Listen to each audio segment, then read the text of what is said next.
Bonsoir, mesdemoiselles et messieurs, bienvenue dans La Marge Littérature. C'est ici, dans ces podcasts, que nous donnons en fait le feu vert à tous les jeunes Congolais de présenter leurs œuvres littéraires. Et aujourd'hui, dans ces podcasts, nous avons le réel plaisir de recevoir l'auteur du livre L'Avers de voiture en Bussier, Monsieur Grace Chitala. Nous allons parler de son livre, nous allons parler un peu plus d'ailleurs du dédicace de ses livres qui aura lieu cette année. Bonjour, Monsieur Grasse.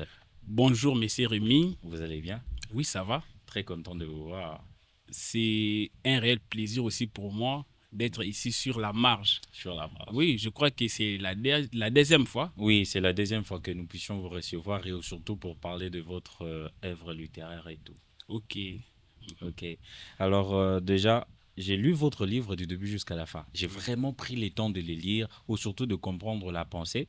Et voilà pourquoi quand je vous ai salué, d'ailleurs, j'étais tellement content de vous voir, tellement content de voir la personne qui a écrit ces fameux livres. Déjà, avant même de commencer, je recommande à tous les jeunes de les télécharger.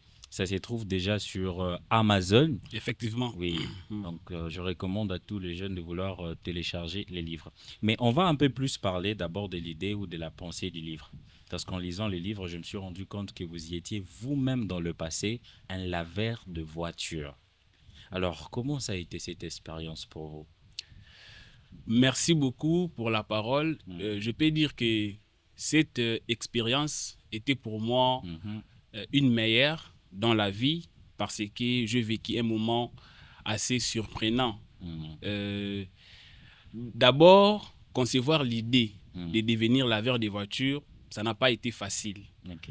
Ça n'a pas été facile parce que je devais faire face plutôt aux préjugés sociaux, Mhm, soit préjugés sociaux. mhm, Je devais aussi vaincre les regards et les jugements. Alors, en 2017, j'avais une idée. mhm. Mon idée était de devenir entrepreneur. Ok. Alors, je n'avais pas l'argent pour financer mes projets, Mhm, bien que j'avais tellement de projets et des ambitions, mais pas quelqu'un pour me mhm. soutenir, Pas de moyens pas des suffisants. moyens suffisants. Ok. Alors, comme je suis une personne qui n'aime pas quémander, Mhm, courir derrière les gens, mhm, je me suis dit de chercher par moi-même. mhm.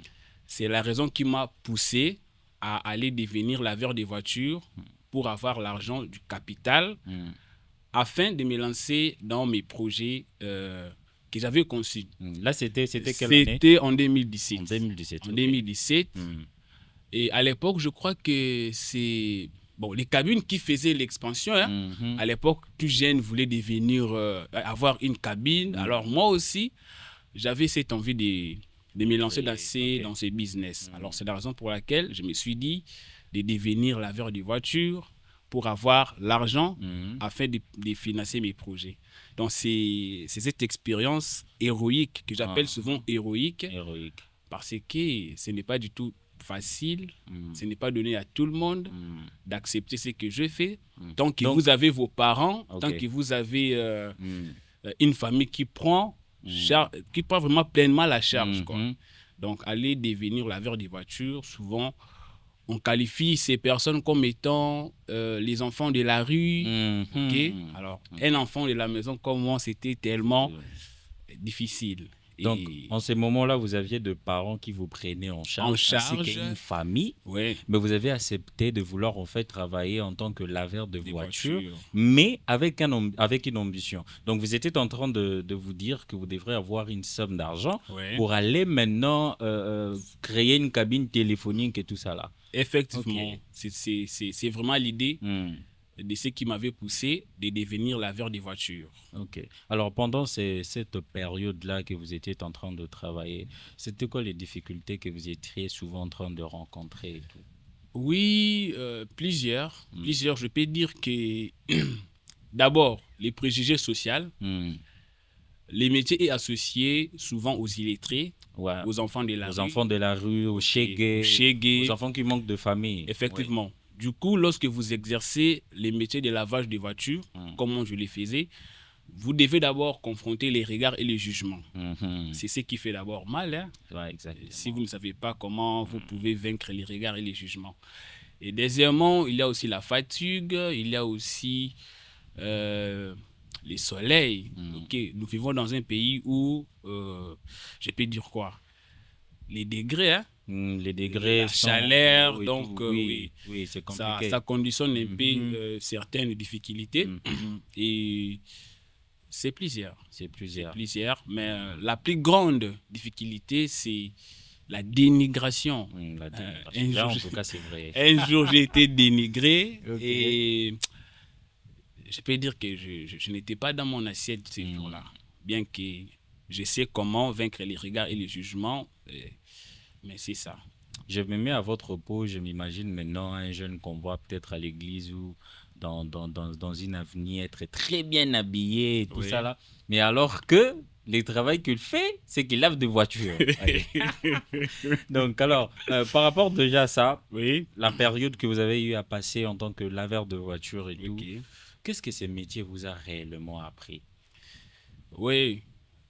Les métiers m'ont appris plusieurs choses. Premièrement, il m'a appris que la valeur d'une personne ne dépend pas du métier qu'elle exerce. Ok. Donc la valeur d'une personne ne se mesure pas en fonction de sa condition matérielle. Ça, c'est fort. Pourquoi? Parce que à travers ces métiers, j'ai rencontré aussi des grandes personnalités. Comme par exemple, pouvez me Maman citer? Magui Sambi. À l'époque, elle était directrice générale de la DGRAD. Ok. Elle m'avait invité dans son bureau, pas comme écrivain, mais comme un laveur de voitures. Ok. Venir rencontrer une grande personnalité comme Maman Magui. Donc, ça a façonné un peu ma façon de voir les métiers simples. Donc, ça veut dire, pour rencontrer les autorités, ce n'est pas forcément demander d'être soit écrivain, soit quelqu'un public. On peut aussi être un laveur de voitures et rencontrer certaines autorités. Ok. Alors, les métiers m'ont aussi appris que l'être humain est au-dessus de tout. Comment? Souvent, il y a des gens qui pensent que la valeur de l'être humain réside en fonction des biens matériels que la personne a. Ok. Or, pour moi, ce n'est pas ça. Alors, je devais d'abord faire comprendre une chose très, très importante chez les gens. Allez-y. Il y a une différence entre les personnages d'une personne et la personne. Ok. Les personnages, je peux dire, c'est un rôle que la personne est en train de jouer dans la société. Est en train d'incarner dans la société. Incarner dans la société. Ok. Il peut changer ou ne pas changer. Ok. Mais la personne, c'est un être qui a des sentiments, qui peut avoir des émotions. Ok? Alors, si vous liez les personnages d'une personne en fonction, plutôt les personnages avec la personne, ça devient compliqué. C'est la raison pour laquelle vous voyez qu'il y a certaines personnes qui dénigrent les autres parce que vous occupez un certain plutôt personnage dans la société. Ok. Alors, la valeur de l'être humain est indépendamment de sa condition matérielle. Très bien. La valeur de l'être humain n'est pas liée dans toutes ces choses-là. Et c'est ce que moi, je tiens toujours à rappeler dans mon livre. Cette dignité de l'être humain, à savoir que l'être humain est indépendamment du métier qu'il fait. Sa dignité est indépendamment du métier. Et l'être humain prime d'abord toute chose. Okay. Et c'est ce que je devais chercher, surtout pour les travailleurs modestes, de ne pas surtout se laisser faire dans toutes ces choses-là. Toutes ces choses-là. Alors maintenant, nous savons que vous n'êtes plus laveur de voiture, nous savons que c'est déjà passé, c'est pour vous une expérience de vie. Mais pourquoi n'avez-vous pas honte de parler de ça? Voyez, vous parlez de ça avec toute franchise, avec toute vérité. Vous n'avez même pas honte de vouloir parler, de dire que... Vous avez certaines personnes qui ont fait certains métiers dans la vie pour parler de ça comme ça, là, dire que voilà, moi j'étais Monakwata ou moi j'étais cordonnier dans le passé. Pour plusieurs personnes, c'est difficile, c'est super compliqué. Mais avec vous, c'est avec une sorte de fierté. On sent quand même que vous vous exprimez avec fierté. Alors, pourquoi n'avez-vous pas honte de parler de ces sujets-là? Je n'ai pas honte parce que je pense que c'est très important de partager cette expérience. Vous savez, moi, j'avais aussi honte. Avant de publier mon livre, j'avais honte. Ok. Je croyais, donc, je me voyais vraiment comme si une personne qui sera dénigrée. Hein. Les gens vont les vous gens critiquer. Vont vous critiquer, mais comment tu peux partager ton expérience avec les gens? Tu étais laveur des voitures. Bon, mais vous savez, la personne qui m'a inspiré de ne pas avoir honte de publier mon livre. Ok, c'est qui? Si je vous l'ai dit, vous risquez de rire. Hein? Ok. Vous non, risquez mais de rire. Essayez quand même. C'est qui? C'est l'actrice des films pour adultes.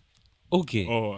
Wow. Déjà, à la maison, il y a des gens qui se disent « Ah, c'est Gaza Moutel, ma film fort !» Non, parce que déjà là, c'est la question que je viens de me poser. Je viens de me demander, mais si c'est si c'est une actrice de ces films-là qui... Je vous dis, comment ça s'est fait comment ça s'est fait en fait pour que la personne je vous explique. Mm. Un jour, j'étais sur mon téléphone. Ok. En train de regarder un réseau social. Mm.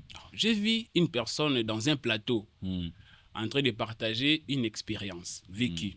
Okay. Je me suis intéressé parce que moi, lorsque la personne partage son expérience, je m'intéresse, je me dis, bon, quelque chose de bon peut sortir dedans. Oui.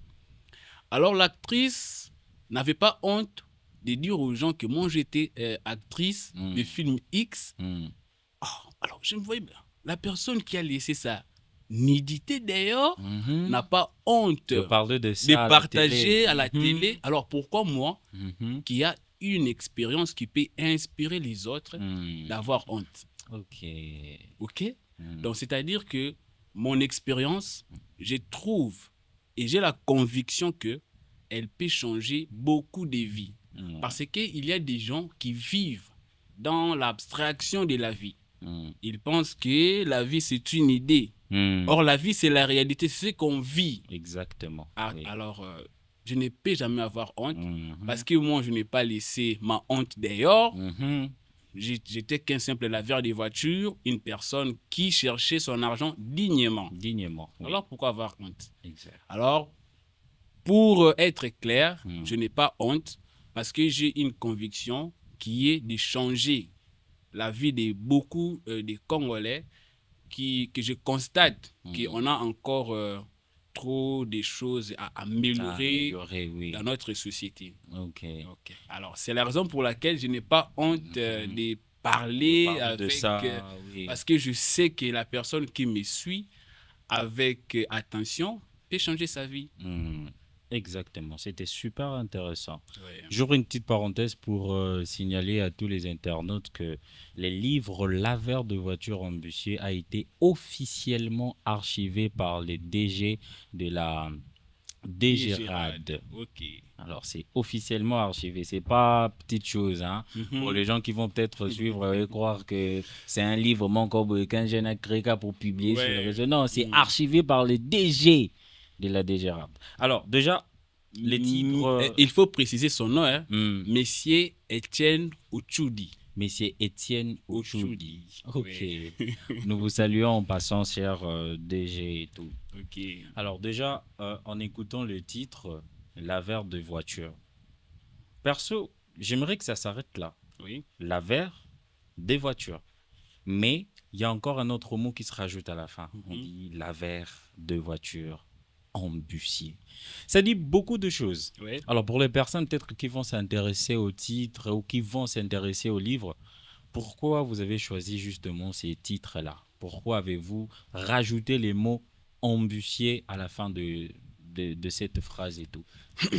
Merci pour la question. C'est la plus belle question que j'aime beaucoup parce que elle unifie, ou soit, pardon, elle explique clairement, plutôt, ça me donne l'occasion d'expliquer pourquoi le choix du titre est Laveur des voitures. Laveur de voitures embûchées. Vous voyez, dans notre pays, ou soit dans notre continent, les livres peinent encore de retrouver sa place. Hein. Beaucoup de gens ne s'intéressent pas aux ouvrages. Alors, nous, les écrivains, nous devons trouver maintenant des solutions. Nous devons faire en sorte que les livres puissent aussi être dans la tête de la jeunesse, soit dans les têtes des gens. Alors, il est tellement important de faire un choix du titre plus judicieux. Pourquoi? Parce que les titres doivent d'abord commencer par toucher les cœurs avant que les livres puissent parler à l'esprit. Alors, ce que moi je fais, c'est de chercher un titre qui doit d'abord toucher les cœurs. Parce que je sais que les messages qui se cachent dans les livres est plus beaucoup important. Et il ne doit pas passer inaperçu. Et les messages doivent être vus et lus. Alors, le choix du titre, c'est pour aussi attirer l'attention des gens. Pour que les gens puissent venir acheter. Et les gens peuvent penser que les titres se résument seulement à un témoignage, une histoire ou quoi que ce soit. Mais les messages aussi derrière est beaucoup plus subtil que ce que les gens pensent. Alors, le choix du titre est tellement judicieux pour un écrivain, surtout africain, dans un continent où les livres peine encore à retrouver sa place. Et j'ai choisi les laveurs des voitures parce que je sais que les laveurs des voitures ambitieux allaient d'abord commencer par toucher les cœurs et les livres dedans va parler maintenant à l'esprit et l'esprit va changer la vie de plusieurs personnes. Oui. Okay. Moi d'ailleurs, ça fait beaucoup de choses dans ma tête. La première fois que je l'ai lu, je l'ai relaté d'ailleurs à certains jeunes, je les ai dit, il y a un monsieur qui m'a partagé son expérience. Dans le passé, il avait une famille, il avait 2 parents, mais il a accepté de vouloir travailler. Juste pourquoi? Parce qu'il avait une idée dans la tête. Il se disait que je dois créer une cabine téléphonique pour gagner de l'argent. Alors il s'est dit, quel est le métier que je pourrais exercer pour faire en sorte que je puisse rassembler autant de sommes pour en fait créer ma propre cabine téléphonique. Et ce monsieur s'est rendu justement compte que je peux laver des voitures. Il a accepté de faire un travail que plusieurs jeunes, d'ailleurs, même ces années-là, il y avait des jeunes qui négligeaient ces métiers. Je vous dis. Il y avait des jeunes qui négligeaient ces métiers. Effectivement, beaucoup. Beaucoup. Mais j'ai aussi vu qu'il y avait des jeunes aussi ambitieux plus que moi. Parce que certains venaient aussi laver les voitures pour financer leurs études. Leurs études, ok. Il y en a donc plusieurs jeunes aussi venaient laver les voitures. Donc c'est ça. D'ailleurs, il y a une chose que tu avais dit à propos de la dame que tu avais rencontrée à un moment quand tu étais en train de laver la voiture et tout. Grâce à cette dame-là aussi, il y a eu des portes dans la société ou le porte dans la vie qui s'est ouvert. Et effectivement, tout ça, beaucoup. Parce que la profession que j'occupe maintenant, c'est elle qui m'avait engagé. C'est elle qui vous avait engagé? Oui, c'est elle. Ah non. Oui, c'était les jours-là. Non. Donc toi, tu t'étais décidé de vouloir travailler pour avoir une somme et créer une cabine. Oui, mais après, arrivé sur les lieux, tu rencontres la dame qui t'engage. Ouais. Waouh. Tu sais que tu peux aller témoigner même dans une église. Dire que les religions en fait peuvent prendre ces sujets pour en faire un témoignage spirituel. Et non, moi je voulais juste travailler pour créer ma cabine téléphonique, mais après j'ai rencontré une dame qui m'a engagé à la DGRAD en plus. Et aujourd'hui je suis matriculé, je suis fonctionnaire de l'État. C'est pas peu de choses. Ce n'est pas peu de choses. Donc si par exemple auparavant vous avez peut-être négligé les métiers en vous disant je ne le ferai pas. Non, mais avant, parce qu'on m'avait proposé. Ok. Moi, je cherchais un métier qui pouvait me donner l'argent.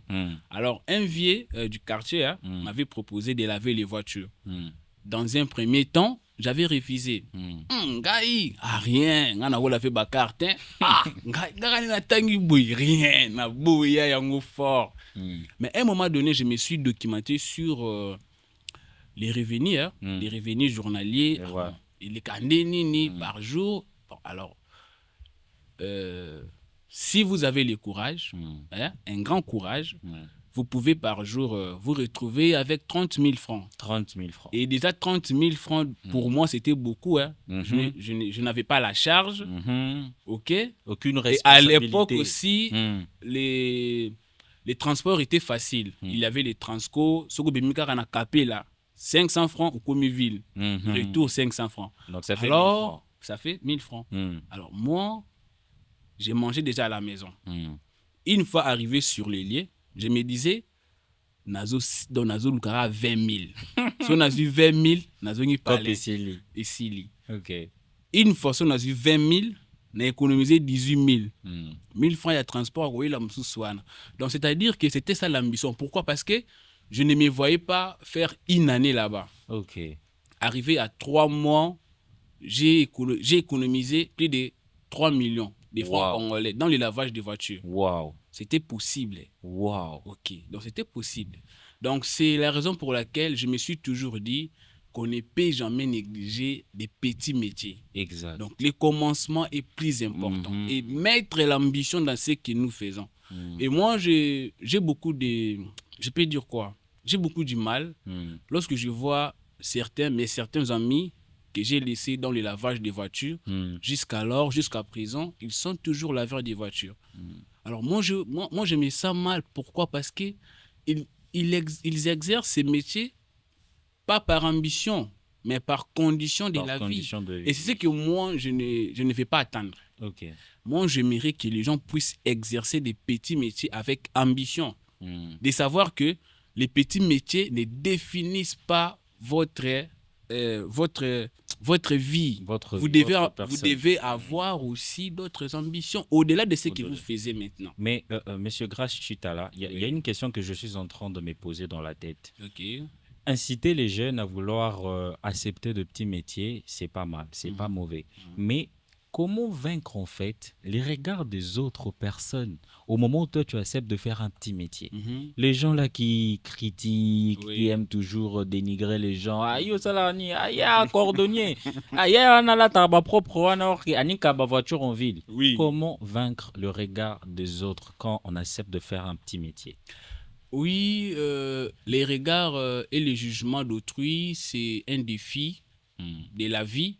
Et d'ailleurs, on ne peut pas s'échapper aux regards et aux jugements. Okay. Parce que tout ce que vous allez faire ne passera pas jamais inaperçu. Oui. Les gens vont voir tout ce que vous faites.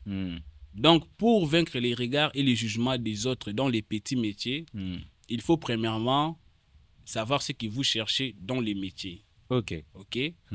Et deuxièmement, il faut aussi considérer les jugements extérieurs comme des choses qui vous n'appartiennent pas. Ok. Parce que, vous savez, il y a la sagesse stoïcienne que j'ai appris il y a longtemps, qui dit que dans la vie, il y a des choses qui dépendent de nous et celles qui n'en dépendent pas. Ok. Il y a des choses que je peux contrôler et des choses que je ne peux jamais contrôler. Exactement. Entre autres, les jugements des autres, les regards d'autrui, je n'ai aucun contrôle sur ça. Mais en revanche, je peux contrôler ma manière de penser vis-à-vis du jugement et du regard des autres. Alors, pour moi, j'aimerais dire aux gens, pour vaincre les regards des autres, il ne faut jamais prendre les choses d'une manière personnelle. On m'a insulté. Est-ce que quand on a nous autres? Même pas. Donc, tu dois apprendre à ne pas prendre des choses personnellement. Et ça va vous éviter de vous attarder sur les jugements et les regards des autres. Alors, moi, j'ai appris à ne pas me focaliser sur ce que les autres pensent de moi, mais à regarder ce que moi, je peux faire. Alors, pour moi, pour vaincre les regards des autres, il faut savoir que vous ne pouvez pas empêcher les autres de vous regarder. Vous ne pouvez pas empêcher les autres de penser ce qu'ils veulent, mais vous pouvez vous empêcher de penser n'importe quoi. Donc, de ne pas prendre les choses personnellement, de savoir qu'ils n'ont aucun contrôle sur les regards et les jugements des autres. Si je pourrais d'ailleurs ajouter quelque chose pour complimenter ce que vous venez de dire, je pense aussi que le jeune pourrait aussi employer ou mettre en exergue en fait la discipline dans ce qu'ils sont en train de faire. Parce que être discipliné aussi, c'est faire ce que tu t'es dit de faire, même si tu n'as pas envie de faire. Même si les gens te critiquent, les gens parlent mal de toi, tellement que toi, tu avais déjà pris la décision de faire ces métiers-là. Fais ça. Ne baisse pas les bras. Parce qu'il y a certains jeunes aujourd'hui qui abandonnent leurs rêves, d'autres abandonnent leur métier, juste à cause de regard des autres, juste à cause des critiques. Oh non, on avait parlé mal de moi. D'ailleurs, ce sont des choses qu'on rencontrait souvent dans des églises. Il y a, oh, telle sœur était en train de chanter, mais Atiko Ema parce qu'on l'avait critiqué. Aïma qui m'appelle Jouana et tout. Il y a beaucoup de jeunes qui ont abandonné leur carrière ou leur métier juste à cause de ça. Par peur du jugement. Oui, par peur du jugement. Oui. Mais j'aimerais qu'on rentre un tout petit peu encore dans les livres. Oui. Qu'on rentre encore un tout petit peu dans les livres. D'après ou au-delà de tout ce que vous venez de nous dire ici, si vous pouvez peut-être essayer de le faire comme un résumé, de nous résumer en fait la vraie chose qui vous avait réellement motivé pour écrire ces livres. Merci beaucoup, Monsieur Rémi. J'ai 4 raisons qui m'ont poussé à écrire les livres La Vers des voitures ambitieux. La première raison, c'est chercher la dignité humaine dans les petits métiers. Parce que souvent, on est négligé. Les gens qui exercent des petits métiers sont négligés, sont mal perçus. Et il y a des gens qui dénigrent certaines personnes dans l'informel. Alors pour moi, je vais montrer que la dignité d'une personne est indépendamment de son métier et indépendamment de son statut social.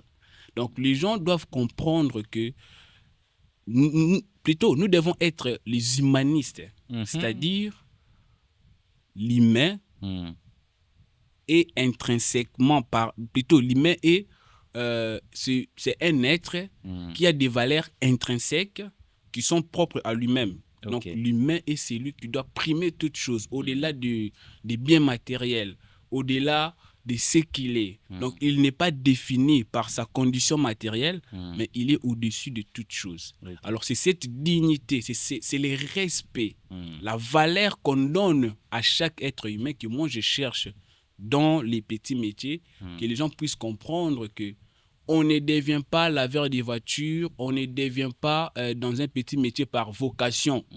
Certains sont là parce qu'ils ont été conditionnés par la vie. Exactement. Certains parce que ils veulent s'échapper au chômage. Bon, le quoi ça les a été.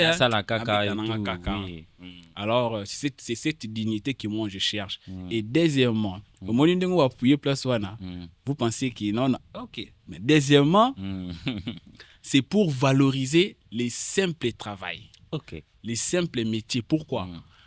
Ces messages s'adressent particulièrement aux gens qui exercent des métiers simples. Pourquoi? Lorsque j'étais d'abord dans les simples travails, il y avait des gens qui me disaient « Moi, j'exerce ces métiers parce que je suis conditionné par la vie. » C'est-à-dire, à santé, et puis ça, les pour soin pour subvenir aux besoins de sa famille, à commune état, laveur des voitures, vendeur ambulant, plutôt mécanicien pélissus. Alors pour moi, je considère cette vision comme étant biaisée des métiers informels. Je montre dans mon livre que les métiers modestes, si vous l'exercez avec ambition, avec vision, peut devenir un tremplin vers un avenir meilleur. C'est ce que moi je vis. Parce que tout ce que j'écris, ce ne sont pas des choses que j'invente.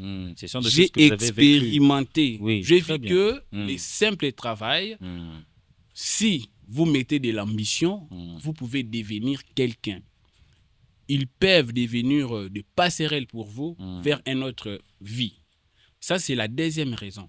La troisième raison, surtout, c'est ça la quintessence de mon livre. La responsabilisation individuelle. Donc, les gens doivent comprendre qu'ils sont à la charge de leurs responsabilités.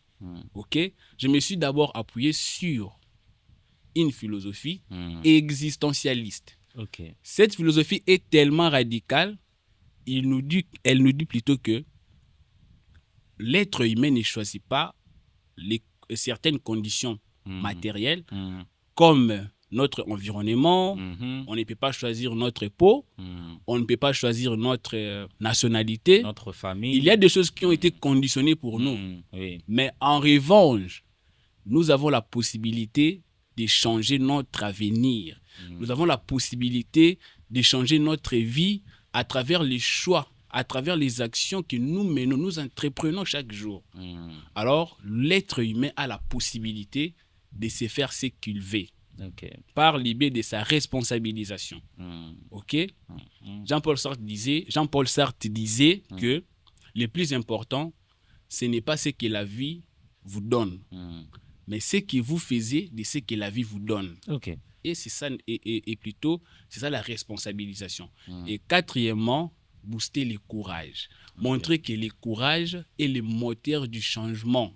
Grâce au courage, Falazo Beta Stade de France. Grâce au courage, vous allez entreprendre les actions héroïques. Très bien. Grâce au courage. Donc, il faut être courageux dans la vie. Grâce au courage, DG actuel au Tchudi livre parce qu'il en a courage. Mais non, je l'ai envoyé les livres. Il a lu le livre et il a même archivé des livres dans la DGRAD. Ok. Alors, le courage est le moteur du changement. Le courage permet à une personne de vaincre les regards et les jugements des autres. Ok. Et en résumé, les quatre raisons, c'est chercher la dignité humaine dans le simple travail, et valoriser les métiers simples, appuyer la transformation individuelle et booster les courages. Ce sont les 4 raisons principales qui m'ont poussé à rédiger les livres. Ok, c'est très bien ça. Et, vous savez, j'aimerais encore un tout petit peu argumenter sur ce que vous venez de dire par rapport au regard des autres et tout ça là. Vous êtes libre. Déjà, maintenant, c'est moi qui qui devais vous poser des questions. Hein? C'est grâce Chita là. Je disais déjà à certains jeunes, les jours où j'ai lu l'une de ces pages où vous parlez de ça, le regard des autres, comment le vaincre, quand vous parliez de votre expérience et tout, je disais aux quelques jeunes qui étaient à côté de moi, je les ai dit en fait, nous devons d'abord avoir cette mentalité-là, que nous vivons d'abord notre vie pour nous. Pas vraiment avoir ces sens égocentriques en nous, n'est pas être égoïste, non. N'est pas tout faire rentrer en soi, non. Mais comprendre en réalité que notre vie, c'est d'abord nous. Donc, les objectifs ou les choses que nous avons envie de faire, nous devons le faire d'abord pour nous et non pour les personnes qui sont en train de nous voir. Les jours de notre mort, en fait, les jours où tu vas mourir, aucune personne, quand il viendra voir ton cercueil, voir ton cadavre là, ne se rendra compte qu'un jour, M. Grace Chitala avait refusé de laver des voitures parce qu'il avait honte, en fait, que les gens vont lui critiquer. Personne ne le verra. Donc, les objectifs et les opportunités que tu es en train de louper aujourd'hui, par rapport... non, parce que tu as peur de regard des autres. Sache-le que tu perds ton temps inutilement. Personne ne saura ça. Les Ivoiriens disent tu vas lire l'air. Tu vas lire l'air, voilà.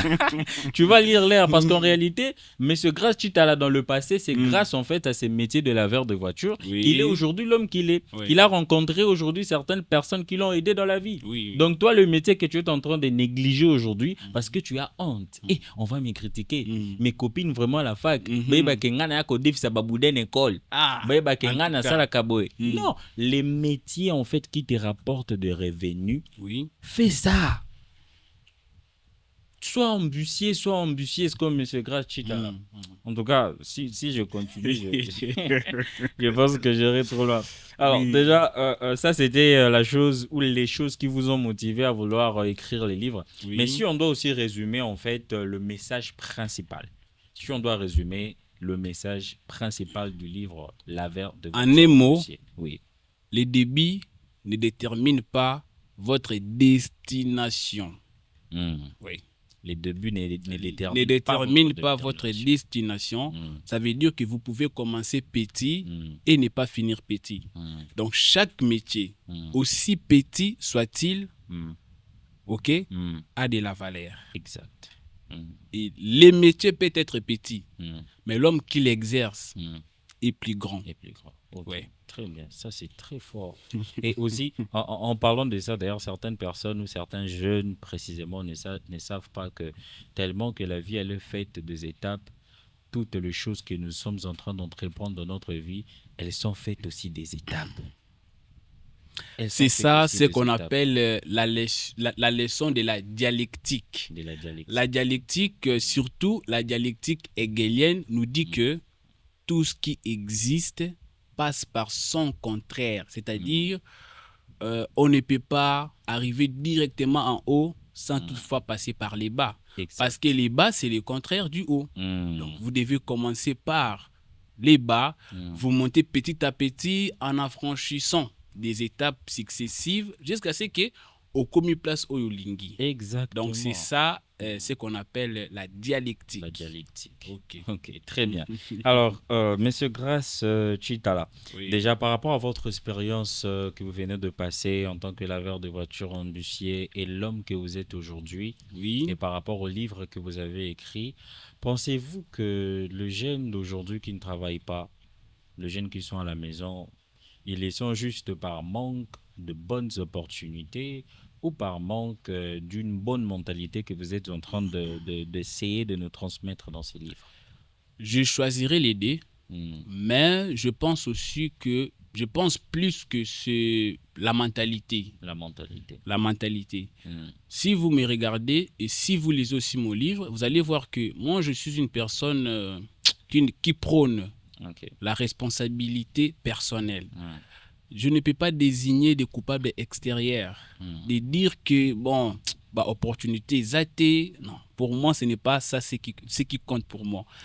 Pour moi, c'est de remettre la responsabilité à l'homme. C'est de dire à l'homme que tu as toujours les choix. Ok? Alors moi, j'ai cette manière de voir les choses, de dire que c'est la mentalité. Plus c'est la mentalité. Lorsque vous arrivez à changer votre mentalité d'abord sur quoi? Sur la vie. Il y a un défi que nous les écrivains, moi et vous, parce que vous êtes aussi écrivains. Exactement. Ouais. Oui. Il y a un défi que nous devons mener.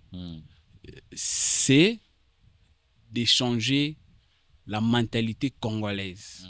Cette mentalité consiste à croire que la vie est simple. Ou soit on veut que la vie change sans toutefois entreprendre des actions qui peuvent nous donner la facilité de changer la vie. Alors c'est cette mentalité que nous devons changer. Moi je pense plus que c'est la mentalité. Bien qu'il y ait les deux, mais les opportunités pour moi à 5%. Mais le reste, c'est la mentalité. Parce que moi, je suis un émancipateur. Je ne suis pas un émancipateur qui est là pour dire aux gens, vous voyez, touchons aux ordres publics, révolutionnons-nous contre l'État. Non, moi, je suis un émancipateur qui émancipe personnellement. Et d'ailleurs, dans mon livre, vous allez voir qu'il y a un titre dont j'ai consacré plutôt cette théorie de la psychanalyse freudienne qui dit que en nous, il y a des conflits, des choses qui se passent en nous.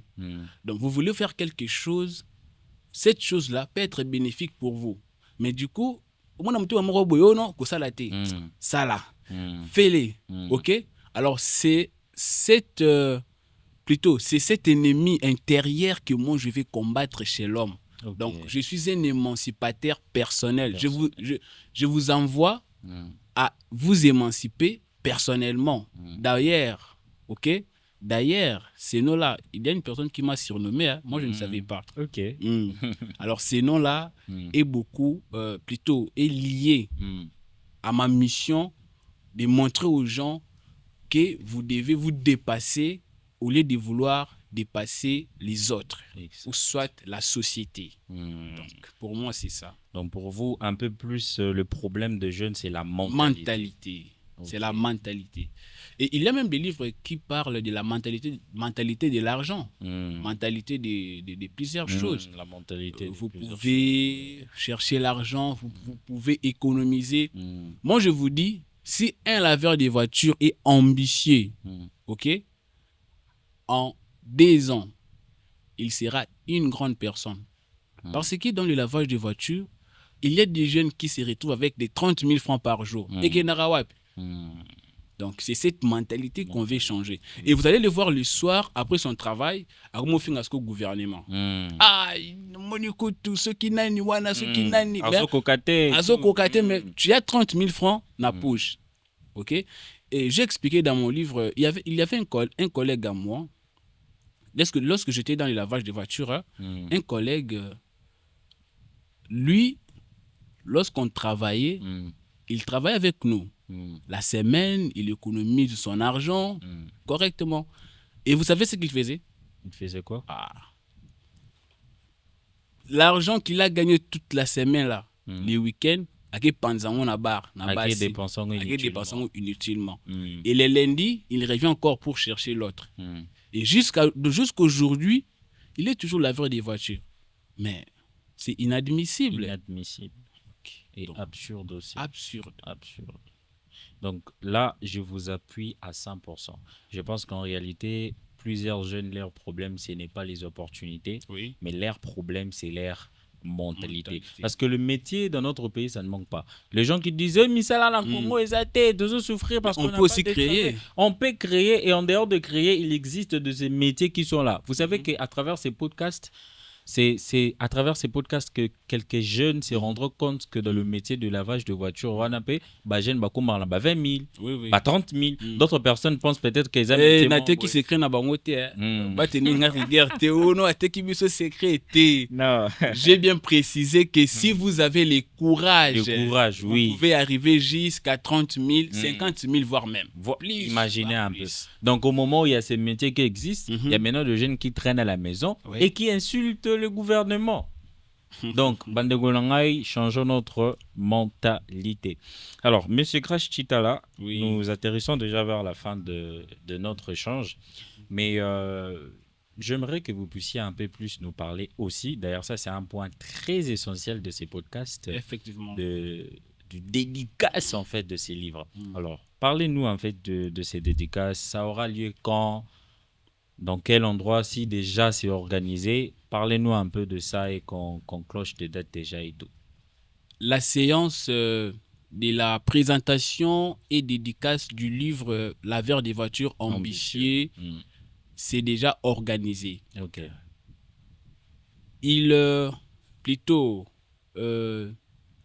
Nous avons une séance de dédicace et de la présentation du livre qui auront lieu le 20 juin 2026 à la salle Rêve Imo. Okay. C'est à côté du Musée National. Musée National. Okay. Alors, l'organisation, pour accéder dans la salle, vous devez acheter votre billet. Les billets, c'est à $10. Okay. Et les $10 va vous permettre d'avoir accès à un exemplaire dédié par l'auteur. Okay. Alors, pour les gens qui ont déjà acheté leur livre, l'accès est gratuit. Okay. Lorsque vous venez à la porte, vous montrez seulement les livres achetés, vous entrez avec, et à la fin, il sera dédicacé par l'auteur, qui est moi-même. Okay. Donc, l'événement va être un événement d'échange, de partage, d'histoire, et de plusieurs choses. Donc, c'est un événement à ne pas manquer parce que vous allez rencontrer Grace Chitala Ilunga en personne qui va dédicacer votre livre. Donc, c'est très important. Alors, j'invite surtout les gens à venir nombreux, à ne pas rater cet événement parce que c'est très, très important pour que les jeunes puissent comprendre aussi des choses qu'ils ne connaissent pas. Ok. Les 30, c'est le 20 juin 2026 à la salle Rêve Imo. De quelle heure à quelle heure? Nous allons débuter à 11h jusqu'à 12h30. Jusqu'à 12h30. Ok. Très bien. Alors, Monsieur Grace Chitala, nous sommes à la fin de ces moments d'échange. Alors, je ne sais pas, est-ce que vous avez quelque chose encore à rajouter par rapport à tout ce que nous venons de dire aujourd'hui? Oui, à la fin, je dirais que nous devons acheter nos billets. Okay. Parce que ce qui est important, c'est d'avoir l'accès à cet événement. Et votre billet vous donnera accès à avoir à entrer dans la salle et avoir votre exemplaire dédicacé par l'auteur. Donc, achetez vos billets, vous devez nous appeler par le numéro 099 15 94 et 213. 099 15 94 213. Une fois appelé ces numéros, vous allez vous présenter et vous achetez votre billet. Et du coup, les jours J, vous venez seulement avec votre billet. Alors, si vous avez déjà acheté les livres, venez avec votre livre. C'est l'accès gratuit. L'accès gratuit, ok. Pour l'événement. Donc, c'est tout ça comme communiqué. Oui. Alors, mesdames, mesdemoiselles et messieurs, nous sommes à la fin de ce podcast, à la fin de ces moments de change. C'était un réel plaisir de recevoir l'auteur, écrivain Grace Chitala. Je pense que ça ne serait pas la dernière fois. Vous allez encore revenir, qu'on échange. La marge, c'est ma maison. Hein. La marge, c'est ma maison. Et d'ailleurs, mon slogan, c'est « L'homme a une marge de responsabilité de sa vie ». Ok. Donc, la marge, c'est ma maison. Donc, ce n'est pas, je peux dire que ce n'est pas un hasard d'avoir, d'aimer toujours la marge, de revenir toujours sur la marge, parce que la marge fait partie aussi de mon slogan.